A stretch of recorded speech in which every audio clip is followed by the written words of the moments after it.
Morning again, everybody. So just wanted to show you what my project was for yesterday.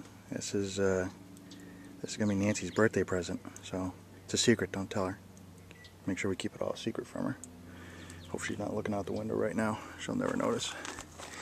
Anyway, this is a tumbling composter. People probably who are into gardening have seen these online or in stores or what have you. And if you try to buy them from a retail company, they're usually a couple $100, or at the very least expensive, $100.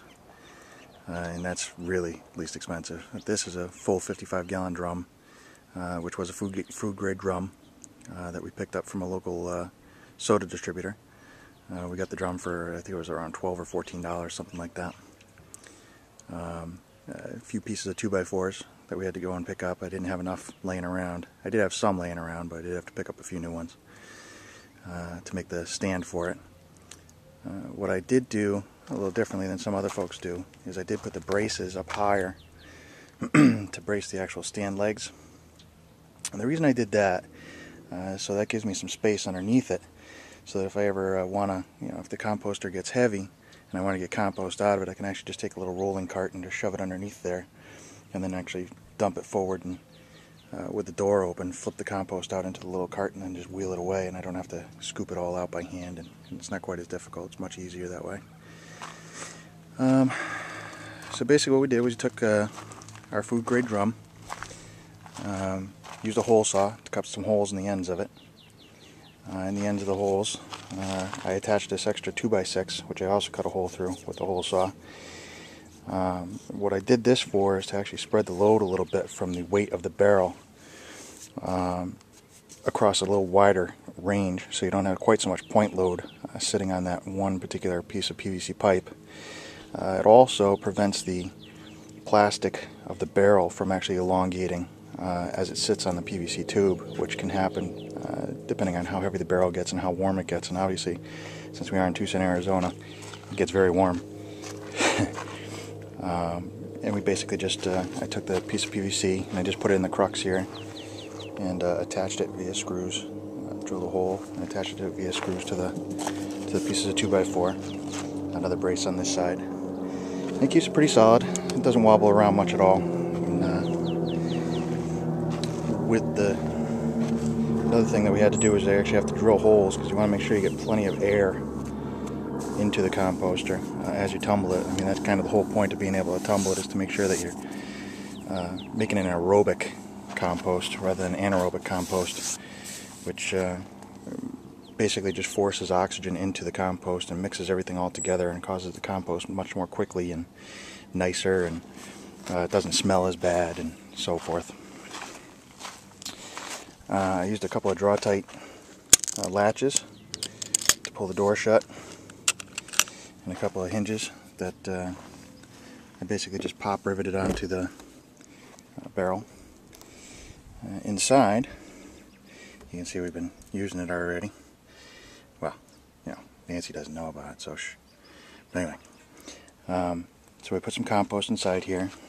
You can see inside there's some stuff, and it's all mixing around in there.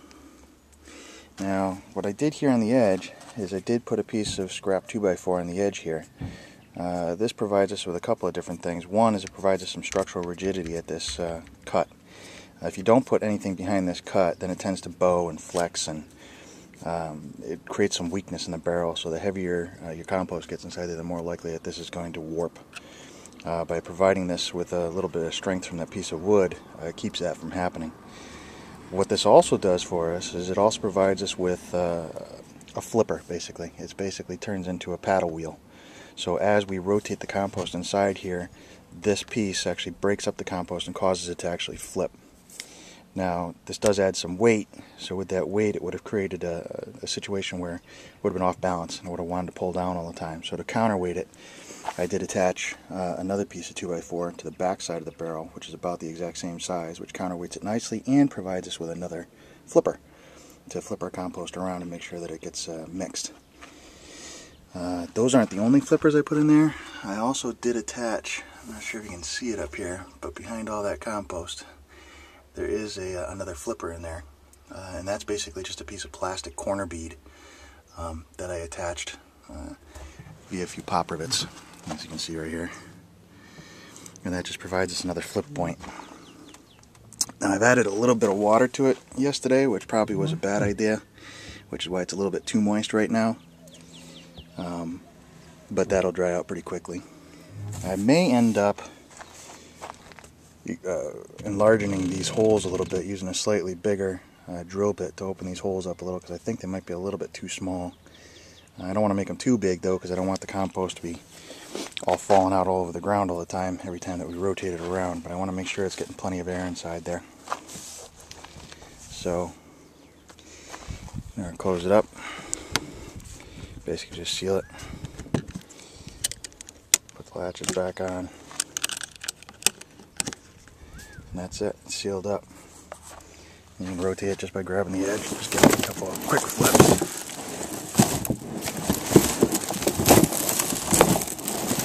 You can hear everything tumbling around inside there nicely.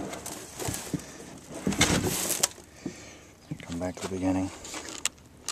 If we look inside, we should see basically what we saw before, but a little more tumbled up. And that's what we got. Shocking. Look how good that works. Anyway, that's it. That's Nancy's birthday present. I'm sure she's going to love it. It's going to be a very exciting day. Thanks for watching.